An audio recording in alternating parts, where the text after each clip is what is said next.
Voilà, alors pour les prévisions, alors là, on va passer des tarots à l'astrologie. C'est des disciplines ésotériques toutes les deux, hein. Alors, vous avez là, alors bien sûr, ça ne dit rien à personne quand on ne connaît pas l'astrologie, c'est les positions des planètes lentes pour l'année. Alors, en gros, quelle est la nouveauté cette année, depuis le début du mois de novembre? C'est Jupiter qui est passé en Sagittaire. Donc, l'année dernière, en Scorpion, un signe fixe, donc bon, Jupiter est très puissant en Scorpion, mais ça n'a pas déclenché des événements extérieurs particuliers. Mais en Sagittaire, c'est la flèche du Sagittaire, c'est un signe de feu.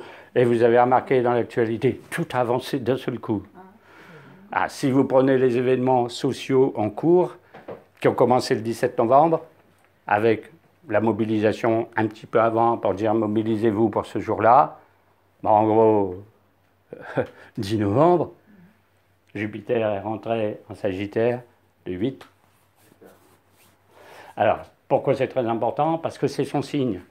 Donc Jupiter est une planète très très puissante, enthousiaste, optimiste, active, expansive, en Sagittaire, signe de feu, et c'est son propre signe, il est très très fort. Donc ça explique l'histoire. Un coup d'accélérateur, hein, donc il est là. Alors, il va surtout occuper deuxième et troisième décan, et il va finir l'année prochaine, mois de décembre, début Capricorne. Hein. Donc, c'est très important, c'est un signe qui concerne l'étranger aussi, donc il y aura sûrement la même effervescence à l'étranger et des problèmes internationaux aussi. Alors ensuite, les autres aspects, c'est Saturne et Pluton en Capricorne. Alors, Saturne est ici, il commence à 11 degrés l'année, c'est au mois de janvier, il avance jusqu'à 20 degrés. Après, vous avez un phénomène en astrologie qui s'appelle la rétrogradation, où la planète dans le ciel semble aller en marche arrière. Elle va retourner jusqu'au degré 14 et réavancer jusqu'au 21 au mois de décembre 2019. La rétrogradation, c'est un phénomène apparent où, vu de la Terre, la planète semble reculer. Elle ne recule jamais dans le ciel, hein. C'est un mouvement. Mais toujours est-il que ça fait un mouvement comme ça. En gros, on va être presque toute l'année dans le deuxième décan du Capricorne. Saturne, c'est le conservatisme, la rigueur, la bureaucratie, l'administration, des choses vachement carrées. Et elle aussi, elle est dans son signe. C'est-à-dire, planète maîtresse du Capricorne en Capricorne, très très forte. Donc vous voyez bien qu'il va se dessiner deux choses. Une partie très dynamique, très accélérée, très pétillante, même si c'est boum boum, hein, quelque part. Et une partie vraiment bureaucratique, technocratique, rigueur d'État. Et on voit bien ça dans ce qui se passe. Un mouvement actif, des institutions qui résistent tant qu'ils peuvent. Alors ensuite, Pluton, ben, il est en Capricorne aussi, juste à, comment dire, l'entrée du troisième décan. Donc là, c'est une planète très lente, hein. Va aller de 20 degrés à 23, retour à 20, fini l'année à 22. Donc en gros, juste ici, troisième décan. Alors là, bon, c'est des choses qui couvent en secret. Parce que Pluton, c'est l'astre des mystères et du monde souterrain. On modifie beaucoup de choses dans les structures, mais en dessous, jusqu'au jour où ça éclate en surface. Donc il faut s'attendre à des choses un peu difficiles. Et alors la quatrième planète lente, c'est Neptune. Alors vous avez Neptune depuis l'année dernière dans le deuxième décan poisson. Des poissons, vous voyez, entre 14 et 18 degrés 40, retour à 16. Donc en gros, 14, 15, 18, 16, ça finit l'année à 16. Ça avance pas beaucoup, hein. 2 degrés sur l'année, Pluton, 2 degrés sur l'année, il n'y a que Saturne, il fait un décan, c'est-à-dire 10 degrés, Sagittaire 2,5. Et Uranus, bon, va passer de la fin du bélier, 28 degrés et quelques, à 6 degrés taureau, va partir à 2 degrés, va remonter. Donc c'est la première moitié du premier décan du taureau. Alors, vous remarquez plusieurs choses. Jupiter est dans son signe, Saturne est dans son signe, Neptune est dans son signe. Elles sont très très fortes. Une planète dans son signe est toujours plus forte que dans un autre signe. Donc elle donne le maximum de puissance dans ses caractéristiques. Neptune, c'est l'idéalisme, comment dire, les intérêts pour les choses mystiques, etc. La révolution sociale. Uranus, c'est la révolution, purement révolution, et Saturne, c'est l'as du Neptune, c'est l'as du socialisme. Alors, Uranus, la quatrième planète, est-ce qu'elle est bonne en taureau? Alors là, elle est très mal placée. C'est comme les lames de tarot dans une maison qui ne correspond pas. En gros, Uranus, qui est régit le signe du Verseau, est très très mal en taureau. C'est un signe fixe de terre, et Uranus, Verseau. Donc la planète est un peu figée en taureau. Comme le taureau, c'est le signe des finances, et que la planète est très remuante, il peut y avoir un chaos dans les finances. Alors, la planète travaille un peu d'une drôle de façon.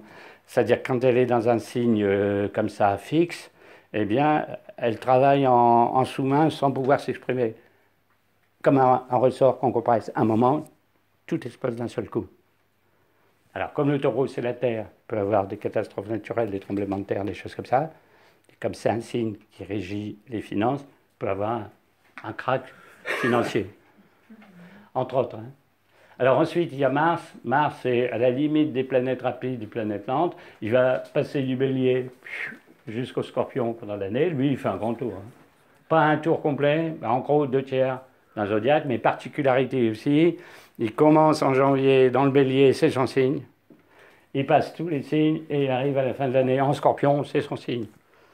Donc on a une collection invraisemblable de planètes dans leur signe. Alors c'est très rare qu'il se passe ça dans le ciel, ça arrive une fois tous les je ne sais pas combien. Alors, qu'est-ce qui fait le problème? C'est ce que vous voyez ici. Ce qui est en rouge, c'est les aspects négatifs. C'est-à-dire que vous allez avoir Jupiter en Sagittaire qui est dans son signe, Neptune en Poisson dans son signe, mais en carré, c'est-à-dire en conflit. C'est-à-dire que les deux planètes se télescopent, se règlent leur compte, hein, comme c'est pas possible. Et en général, c'est les troubles sociaux. Quand il y a ça dans le ciel, ben, toujours une catastrophe sociale. Donc, à la question que sans doute tout le monde se pose, est-ce qu'on a vu cette année? On l'aura l'année prochaine? Oui. On l'aura l'année prochaine? Et en plus grave. Quand l'aspect aura lieu? Alors, il n'y a pas lieu toute année, parce que les planètes rétrogrades, donc quand Jupiter va avancer ou reculer, Neptune va faire son mouvement, à un moment, ils ne sont plus au carré. Puis le carré se refait. Là, il faut regarder dans les tables, hein, un peu. Alors, je crois que c'est février-mars. Après, ça doit être l'été. Après, c'est la fin de l'année. Où vous avez cet aspect-là qui se fait. Alors, Neptune, c'est un petit peu particulier. C'est pas révolutionnaire en soi, mais c'est très pour le progrès social.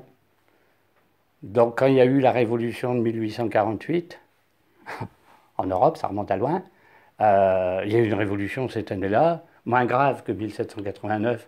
Elle s'est passée en 2 fois. Il y a eu une fois en février, où il y a eu des troubles, l'abdication de Louis-Philippe, etc. Il y a une république qui s'est installée, et après, il y a eu une insurrection ouvrière. Et la République n'a pas trouvé mieux que de faire appel à l'armée pour fusiller les ouvriers. Il y a eu plusieurs milliers de morts au mois de juin 1848, mais pas fusillés par le roi, mais fusillés par la République. Bon, alors, vous allez dire quel rapport ça a? Ben, c'est qu'à l'époque, Neptune était au milieu du signe des Poissons. C'est-à-dire que le cycle de la planète est de 160 ans, et elle revient à cette position ici, 160 ans après, c'est cette année. Bon. Alors, c'est un aspect quand même difficile. Alors ensuite, il y a des aspects moins graves, parce que quand Mars va être en Bélier, forcément, il fait un carré aussi avec Pluton, à une forte tension.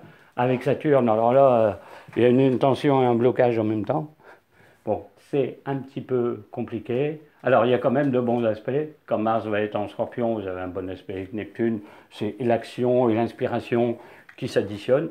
Bon, il faut attendre la fin de l'année, parce que ça, c'est en décembre. Et ici, quand il est en Bélier, eh bien, il y a un bon aspect avec Jupiter qui est en Sagittaire. C'est 2 signes de feu. Mars, l'action, Jupiter, l'avancée, la quête, etc., l'expansion. Alors là, ça, c'est très bon. Pour ceux qui sont signes de feu, ça va y aller en janvier, là. Hein. Après, forcément, Mars va passer en taureau, il va être conjoint à Uranus. En taureau, pas du tout fameux non plus, ça. Donc là, il risque d'avoir un clash. Alors, je ne sais plus la date, il faut regarder dans les tables. Alors, c'est ça que je mettrai dans la partie détaillée, les dates. Parce que là, ah, voilà ce que ça va donner. Alors, en gros, bon, c'est pas fameux du tout. Bon. Et surtout la suite. Eh ben oui. Alors, parce que vous voyez ce qui va se passer. Il va se passer 2020, c'est plutôt 2020 la mauvaise année, et 2021. Parce qu'il va se passer ici que Saturne, l'année suivante, il va arriver conjoint à Pluton ici, parce que lui, il avance. Pluton va avancer d'1 ou 2 degrés, mais Saturne va avancer de 10 degrés, va être ici. Et Jupiter, qui est ici cette année, 19, 20, les 3 planètes vont se retrouver conjointes ici. Alors, quand vous avez une conjonction Saturne, Pluton, Jupiter en Capricorne, les 3 planètes sont rudes. Et Saturne, c'est terrible. Pluton, c'est terrible. La conjonction, c'est un peu néfaste. Et Jupiter arrive là-dessus, qui est une force d'expansion. Bon. Alors là, ça va être très dangereux quand ces 3 planètes... C'est très rare hein, que les 3 planètes soient groupées dans le même degré, dans le même décan à un moment. Et alors, il faut attendre un événement clashant. Quel peut être l'événement clashant? C'est un aspect en carré d'une planète terrible. Quelle est la planète terrible? Ça va être Mars. Donc l'année 2020, on aurait un Mars, ben justement en Bélier, ou ici en Balance, faisant le carré de ces 3 planètes-là, on a l'explosion. Bon. Donc c'est pas réjouissant du tout. Maintenant, il y a des bons aspects. Hein. Quand même.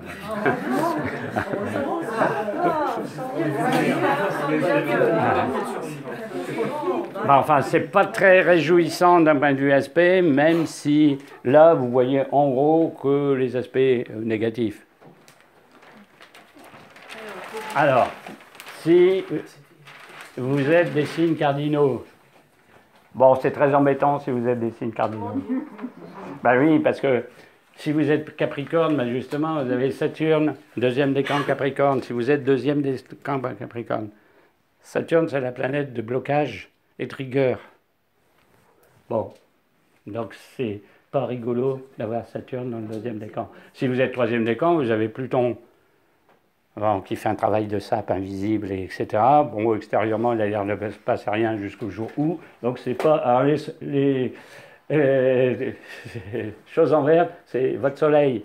C'est-à-dire, quand on dit vous êtes deuxième décan Capricorne, c'est que vous avez le soleil dans le deuxième décan Capricorne. Saturne passe dessus, donne un tournevis à votre soleil. Si vous êtes troisième décan, Pluton passe sur votre soleil. Il le transforme, hein, parce que la planète est très transformatrice. C'est la mort de la lame 13 du tarot, etc. Alors, bien sûr, si vous êtes Cancer, vous êtes en phase, vous avez les oppositions.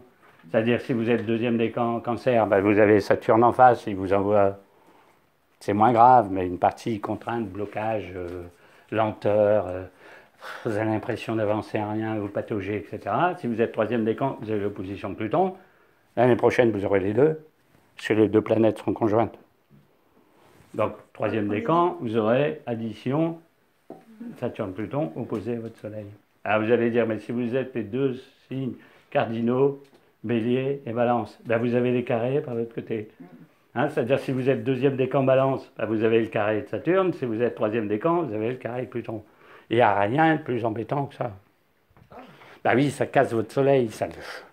Saturne, bon, si le Soleil, c'est l'énergie, la vitalité, la bonne santé, des trucs comme ça, le Saturne vous sabote. Alors attention, c'est très général, parce qu'il y a toutes les autres planètes. Et votre thème de naissance. Hein, c'est-à-dire que ça, une interprétation à vue de nez, c'est pour ça que j'aime pas faire ça, c'est ça ne tient compte que d'une planète qui est le Soleil. Et alors, soit de votre décan, vous avez le Soleil, si vous êtes deuxième décan Balance, vous avez le Soleil ici, vous prenez le carré de Saturne, vous pouvez avoir 3 bons aspects ailleurs, avec les Vénus, avec les autres aspects.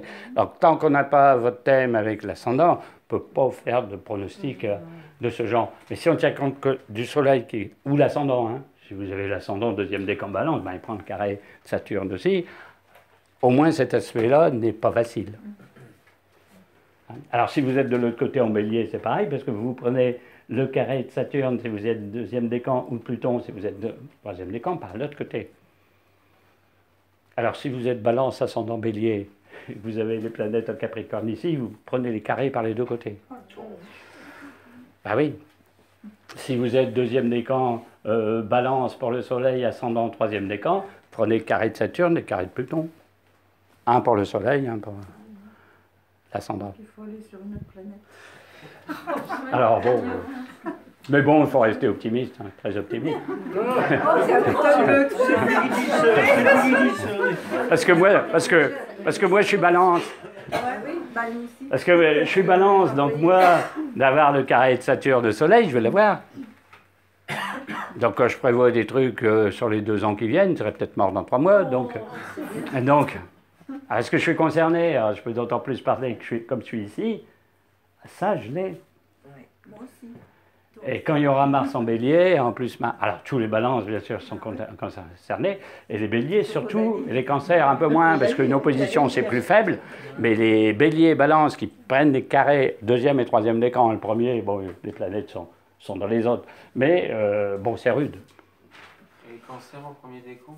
Eh ben non, vous échappez la cata, parce que les planètes étant dans le deuxième ou troisième, le premier décan, il y était l'année dernière, libéré. Premier décan est libéré. Sauf de Mars, quand Mars sera en Bélier, il fait le carré au Cancer, par ici. Mais les carrés de Mars, ils durent 3 semaines. Donc 3 semaines, on tient les 3 semaines. Tandis qu'une opposition de Saturne, le carré de Pluton à une planète, il dure 1 année. Donc c'est rude, hein. Sauf bons aspects par ailleurs, et puis le thème natal. Là, on ne fait pas par rapport au thème natal. Hein. Alors, quand vous êtes signe fixe, en bleu, vous avez les signes fixes. Taureau, Lion, Scorpion. Alors, c'est un peu plus mitigé. Hein. Il y a plus de bons aspects là. Hein. Donc, quand vous êtes Taureau, à part être les 3-4 premiers degrés du signe, vous avez Uranus qui vous remue un peu de tout, vous casse un peu la baraque, etc. Bon, si vous êtes Verseau, eh bien, toujours les 4 premiers degrés du Verseau. Hein. Si vous avez votre Soleil à entre 0 et 4 ou 5 degrés du Verseau, ben vous avez le carré avec Uranus. Donc Uranus vous fait l'explosion, vous remue, change de vie. Vous avez des basculements de... Enfin, l'existence n'est plus du tout calme et régulière, quoi. Hein. Alors, c'est moins grave que ce que vous avez vu précédemment, parce que quand vous êtes, par exemple, le deuxième décan Taureau, ben vous avez un bon aspect par rapport à Neptune en Poisson. Et les lions? Alors, on va voir après. Donc là, ben c'est bien un aspect Neptune à votre Soleil, si vous avez votre Soleil ici. Je ne l'ai pas mis, mais en Taureau. Bon, Neptune, c'est quand même un idéaliste, pacifique. Comment dire, ça s'occupe de choses humanitaires, sociales, etc. Et aussi en sciences occultes, hein, des trucs spirituels et tout ce qui s'ensuit. Hein. C'est la principale planète mystique. Donc là, ça peut être intéressant. Quand vous êtes en Scorpion, ben, à part d'être dans les premiers décans du Scorpion ici, où vous prenez de plein fouet Uranus, le reste du signe, ça va. Et il n'y a pas de carré... Pas grand-chose, il y a Mars qui traverse votre signe à la fin de l'année, mais Mars, bon, s'il est positif en Scorpion par rapport à votre thème, c'est l'énergie, c'est la puissance, c'est l'activité, etc., c'est la décision, donc là ça peut aller. Alors, les Lions, ben, c'est peut-être quasiment le meilleur signe de l'année. Ah ouais. À part le tout début du signe, vous avez un carré d'Uranus. À ce côté-ci, je ne l'ai pas mis, mais normalement, le carré Uranus au début du Verseau, vous avez le carré d'Uranus au début du Lion, les 3-4 premiers degrés. Mais après, bon, visiblement, presque toute l'année, Jupiter en Sagittaire vous envoie des très bons aspects au signe du Lion. Donc, comme Jupiter est bénéfique, comme en même temps, vous ne prenez pas de Saturne, vous ne prenez pas de Pluton, etc., ces deux aspects-là, ça concerne que le deuxième et troisième décan, elles sont très très bien. Alors, surtout le mois d'août. Pourquoi? Parce qu'au mois d'août, vous allez avoir le Soleil en Lion, Mars en Lion et Mercure en Lion. Donc, c'est bon. Parce que Mars en Lion, hein, conjoint Soleil, et en face, Jupiter. Alors là, si vous avez quelque chose à faire, une activité, des décisions à prendre, alors là, c'est très feu. Et les planètes Mars, Jupiter, elles sont en harmonie. Donc là, elles ne s'embêtent pas, elles ne se court-circuitent pas. Avec Mercure, bon jugement, communication, développement, lucidité, plan intellectuel, etc. Et alors, particularité, Mercure va être 2 fois, 3 fois plus longtemps que d'habitude dans le même signe. C'est-à-dire, en gros, Mercure fait 3 semaines par signe. Mais là, il rétrograde. Donc, il va avancer, reculer, repartir, ce qui va être quasiment 1 mois et demi à 2 mois dans le même signe. Donc là, vous avez Mercure longtemps, mais Mercure en Lion n'est pas trop catastrophique. Conjoint à Mars, pas mal d'humour, pas mal d'ironie. Voilà. Et si vous voyagez Mercure, vous avez la porte de Mars pour faire quelque chose. Jupiter, qui vous envoie un bon aspect. Le Soleil qui passe un moment, 1 mois en Lion. Mais bon, forcément, 10-12 jours dans le décan. Bon, en gros, ce serait l'un des signes les moins perturbés de l'année. Ça n'empêche pas le cadre général, la déconfiture générale du pays et de l'Europe, mais dans votre thème individuel, vous émergeriez un petit peu de... Et alors, les signes mutables, ben, ils sont aussi mal lotis que les signes cardinaux. Hein. Ben, ouais, alors bon, ben, vous avez Gémeaux, Poissons, etc. Bon, ben, parce que comme vous avez Jupiter en Sagittaire, bien, les Gémeaux qui sont en face prennent l'opposition. Et puis, vous avez les carrés avec la Vierge et Poisson. Et vous retrouvez ce fameux carré Jupiter-Neptune. Si vous êtes deuxième décan Poisson, vous avez Neptune dans votre décan, c'est très bon, mais le carré Jupiter en face qui vous sabote la chose. Hein. Parce que Jupiter, c'est la réussite. Mais en aspect négatif, ça peut être un échec. Alors, si vous êtes Sagittaire, ascendant Poisson, forcément, vous avez le carré de point floué pour vos deux signes. Hein, c'est un petit peu embêtant, quoi. Et si vous êtes Vierge, ben, vous avez le carré de Jupiter par ici, le deuxième décan. Quand il va passer en troisième, ben, si vous êtes troisième, vous avez le carré par ici. Donc c'est un petit peu embêtant. C'est moins grave que les signes cardinaux, parce que bon, c'est les signes mutables, ça s'adapte comme ça peut, etc., etc. Bon, à part l'aspect ici, le reste c'est supportable. Sauf si vous cumulez. Hein. C'est-à-dire si vous êtes Vierge, ascendant Poisson, Poisson, ascendant Gémeaux, bah, vous avez les oppositions et les carrés par rapport à Jupiter, par rapport à Neptune, et c'est un petit peu embêtant. Donc c'est embêtant tout court, parce que quand on a une Neptune ou Jupiter dans son signe, bah, c'est très bien, mais pas qu'elles soient en carré entre elles. Puisque, vous savez, vous trouvez, si votre Soleil est là, sur la trajectoire de ce truc. Donc ça va aller, c'est pas négatif à 100%, hein. Ça va aller un peu comme ça. Hein. Déjà, c'est des signes mutables, donc c'est comme ça. Et Neptune, c'est très mutable, plus mutable que mutable. Il faut nager entre deux eaux, et puis, bon, ben, il y a des hauts et des bas. Hein, c'est comme la roue de la fortune. Ben, c'est très difficile. Bon, par contre, si vous êtes dans les 3-4 premiers décans vierges, vous avez un trigone d'Uranus. Donc là, c'est une révolution, mais positive. Vous pouvez changer, mais en bien, là, parce que nouveaux projets, nouvelles choses, je sais pas, vous lancez dans les médecines naturelles. En gros, c'est la révolution, mais bonne, quoi. Bon, si, alors, il y a quand même un aspect positif. Hein, vous avez un sextile Saturne-Neptune ici. Donc, si vous êtes deuxième décan Poisson, bon, ben, Neptune empêche un petit peu le balloter, naviguer un peu dans tous les sens, parce que là, ça cadre un peu. Donc cet aspect-là, là, est positif. Plus ou moins, hein. Donc c'est pas... On peut sentir encore plus ou moins un petit peu. Hein. Et alors là, ah ben là, je ne l'ai pas fini. Parce que, vous savez qu'en astrologie mondiale, on s'intéresse beaucoup aux éclipses. Il n'y a rien de plus maléfique que les éclipses, c'est toujours suivi de tas de catastrophes, comme ça s'est passé en 99. Et puis les autres éclipses, l'année dernière aux États-Unis, où j'ai eu des incendies comme jamais on a vu, tremblement de terre à droite, le réchauffement climatique, le truc moche. Alors là, il y en a. Alors attention, hein, il n'y a qu'une éclipse totale de lune et une éclipse totale de soleil. Et 2 éclipses partielles. Donc là, c'est une éclipse partielle qui se place en Capricorne, ça doit être en janvier. Donc quand vous avez une éclipse de soleil, c'est une conjonction soleil-lune dans le ciel. La lune passant dans le soleil, c'est une conjonction.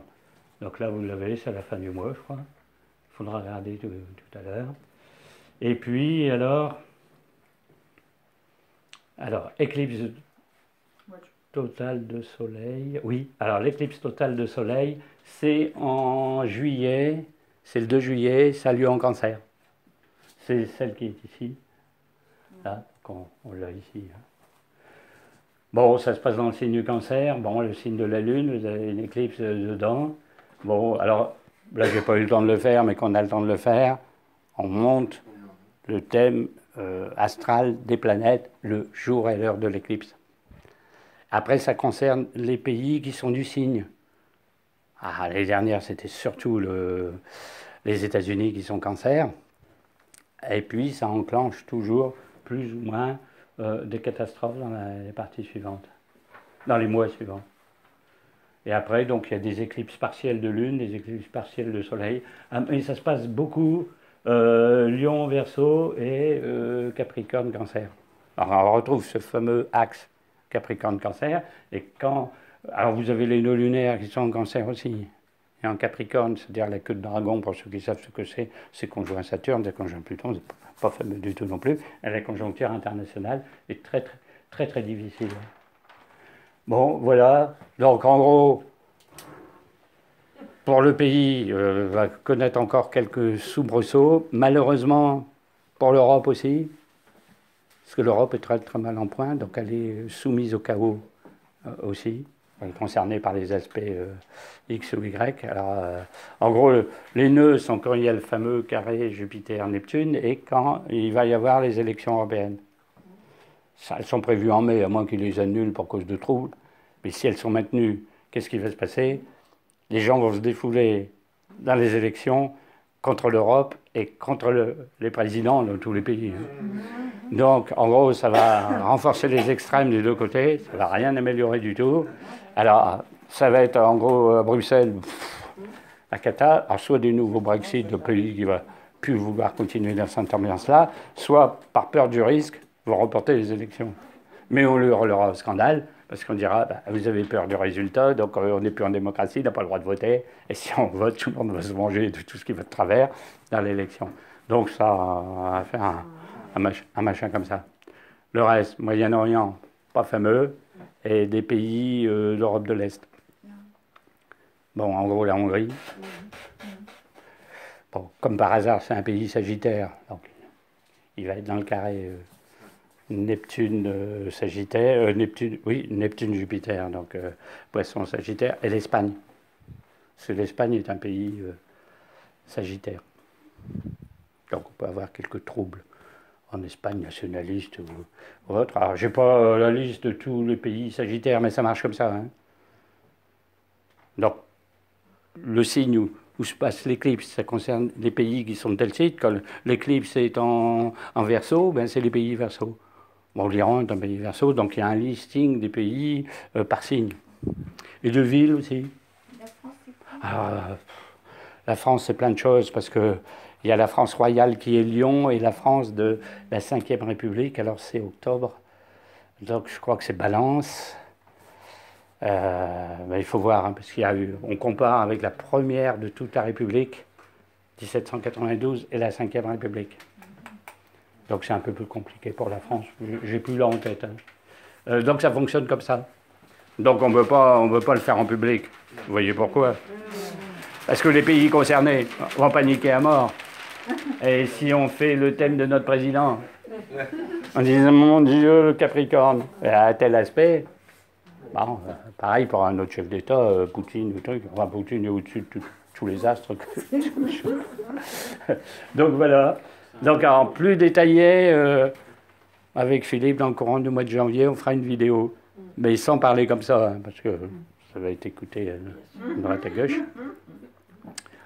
Quoi d'autre? Ben, je ne sais pas trop. C'est à peu près le tour de la question pour le moment. Et bon, c'est dur aussi de faire la conférence sur les tarots, plus prévision astrologique dans la même soirée, et de faire les recherches. Bon, à vue de nez, comme ça, on dit, oh, les aspects, vous voyez ça. Et bon, voilà, on arrête là.